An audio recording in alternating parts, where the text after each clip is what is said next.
patuloy tayong nagsasabi na a cheerful giver ay pinagpapala.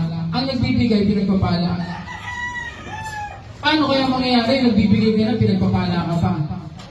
Nung kahapon, nag-send sila sa akin ng picture. Sabi ko, ano kaya picture na sila? Hindi ko pa nauunawaan ng una eh. Pero nakita ko, nakaharap si Ana sa mga sapatos, ang dami.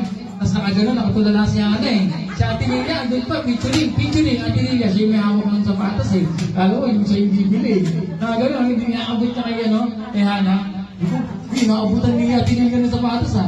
Sabi ko kay Maricel, Mahal, si Hana bibili ng sapatos na, sigurado. Pag uwi nga dito si Hana,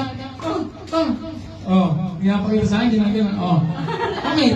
Wow! Kunyari, wala akong alam. Pero nakita ko na sa picture eh. Ganda naman ang pinili. Ano po yun sila pumili?